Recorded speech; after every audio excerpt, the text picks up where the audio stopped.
بسم اللہ۔ آج کی دعا ہے اللہم حاسبنی حسابا یسیرا، اے اللہ میرا آسان حساب لینا۔ بہت ہی چھوٹی اور جامع دعا ہے۔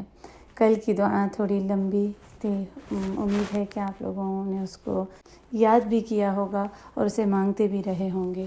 آج کی دعا چھوٹی سی ہے، اس کو یاد کریں اور بہت زیادہ مانگا کریں، کیونکہ ہر شخص کا حساب ہونا ہے، اور جس کا آسان حساب ہو گیا تو اس کے لیے تو آسانی ہے، خوشخبری ہے۔ اسی لیے ہم نیکیوں کے کام کرتے ہیں اور برائی سے بچتے ہیں تاکہ ہمارا حساب آسان ہو، ہمارے نامہ اعمال میں گناہ نہ ہوں۔ تو گناہوں سے بچتے رہیں، اور گناہوں میں بہت بڑے گناہ زبان سے ہوتے ہیں۔ جی ہاں، زبان سے بہت بڑے گناہ ہو جاتے ہیں۔ اگر ہم چاہتے ہیں کہ ہمارا آسان حساب ہو تو ہم اپنی زبان کو کم استعمال کریں۔ تو آج کا نیکی کا عمل ہے خاموش رہنا۔ کل ہم نے کوشش کی تھی قول الزور سے بچنے کی، جھوٹ، غیبت، فحش باتیں، اور آج ہم اس سے آگے جائیں گے کہ آج ہم اپنی زبان کو کم استعمال کریں گے اور ہم خاموش ہی رہیں گے۔ لمبی لمبی خاموشی کو پریکٹس کریں۔ فضول کی باتیں کرنے کی بھی کوئی ضرورت نہیں ہے۔ میں نے بہت سے لوگوں کو دیکھا ہے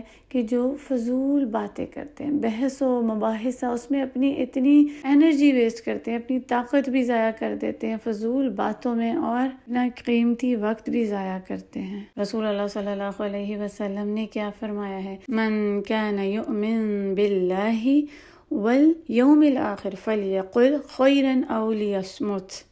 جو بھی اللہ پر اور آخرہ پر یقین رکھتا ہے تو وہ ضرور اچھی بات کرے یا پھر خاموش رہے۔ تو دیکھیں، اگر کوئی اچھی بات کرنے کو نہیں ہے نا تو خاموش رہیں۔ ضروری نہیں ہے کہ بڑھ بڑھ کر ہم باتیں کریں، بیکار کی فضول کے جواب دیں۔ خاص طور میں تو روزے میں ہم جانتے ہیں کہ اگر ہم سے کوئی لڑائی بھی کر رہا ہے تو ہم خاموش رہیں۔ اور حدیث سے کیا پتہ چلتا ہے کہ روزہ ڈھال ہے، الصوم جنہ۔ تو روزے میں جاہلانہ حرکتیں نہ کریں اور بحث و مباحثہ نہ کریں، اور اگر آپ سے کوئی بحث کرتا ہے، آپ کو تنگ کرتا ہے، لڑائی کرتا ہے، تو اس کو کہیں میں روزے سے ہوں، میں روزے سے ہوں۔ نہ روزہ بھی خراب ہونے سے بچائیں اور اس کو بھی یہ یاد کرائیں تم بھی اپنے روزے کو بچاؤ۔ کہ جب ہم نے روزہ رکھنا ہے نا تو ہم خاص روزہ رکھیں۔ ایک ہوتا ہے صوم العوام، جو ہر کوئی روزہ رکھتا ہے، روزے رکھ رہے ہیں، نمازیں پڑھ رہے ہیں، تراویحوں پہ جا رہے ہیں، تلاوت اور عبادات تو کر رہے ہیں، لیکن ان اعمال پر غور نہیں کرتے اور ان سے غلطیاں بھی ہوتی ہیں۔ لیکن ایک روزہ ہوتا ہے صوم الخواص جسے کہتے ہیں، جو کتابوں میں مختلف قسمیں ملتی ہیں، اور یہ روزے ہوتے ہیں اللہ کے جو خاص بندے رکھتے ہیں،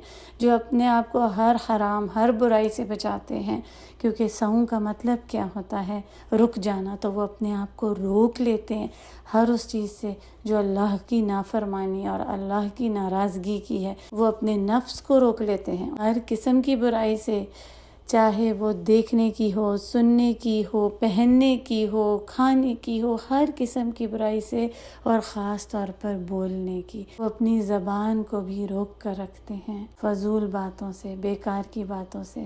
اور جب ہم خاموش رہیں گے تبھی ہم غور و فکر کر سکیں گے، تبھی ہماری زبان اللہ کے ذکر میں مشغول رہے گی، اور تبھی ہم بہت زیادہ دعا کر سکیں گے اور اپنے رب سے جڑ سکیں گے۔ تو آج کا نیکی کا عمل ہے خاموش رہنا اور دعا کرنا، اللہم حاسبنی حسابا یسیرا۔